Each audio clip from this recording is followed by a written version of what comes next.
አብርሃም እንግዲህ በታማቾች መሀል እየጨፈረ እየደነሰ መጥቷል ማለት ነው፣ በእህቱ ቤት ማለት ነው። እና ዛሬ ደግሞ በማላቸው ገብቶ እንግዲህ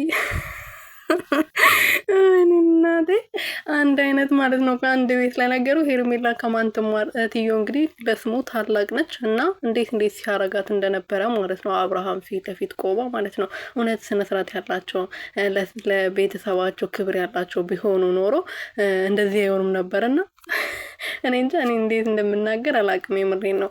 ሰላም ሰላም ቤተሰቦቼ እንዴት ናችሁልኝ? እኔ ያለ ፈጣሪ የተመሰገነ በያላችሁበት ሰላማችሁ በዘት ትርፍርፍ ይበልልኝ። በሄርሜላ እህት ቲክቶክ ላይ እንግዲህ አብርሃምና ሶስት ሆኖ ዛሬ ደግሞ አብርሃምን ማል አስገብቶት እያስደነሱ ሳልሳ ይሁን ምን እንደሆነ አላቅም። እንግዲህ አንድ ላይ መጥተዋል ማለት ነው። እኔ በነገራችን ላይ ማለት ነው ልክ ሲመጡ ቲክቶክ ይከፍታሉ። እቺም ገና አዲስ ነች። ቲክቶክ 2 ቪዲዮ ምናምን ነበር የለቀቀችው።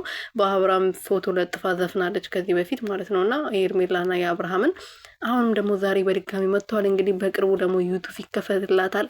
እሷን በደንብ አድርጋ ትሸቅላለች ማለት ነው። እና እነሱ ስራቸውን እየሰሩ ነው። ትላንት አንዳቸው በራሳቸው ቤት አልመጡ፣ ሁላቸውም ተፈራርቆ በጓደኞቻቸው ቤት ነበረ የመጡትና ይሄ ስራ መሆኑ በደንብ ማሳያ ነው። እና አብርሃም ትንሽ ለራስ ክብር ቢኖርክ እኔ ደስ ይለኛል። ለቤተሰቦችክ፣ ለጋሽዬ፣ ለማሚዬ፣ ለሁላቸው ክብር ቢኖርክ፣ ለራስ ክብር ባይኖርክ ማለት ነው። እና እንደዚህ ከሴት ጋር እንደዚህ መሆን በጣም ነው የሚያስጠላው። የምሬ ነው።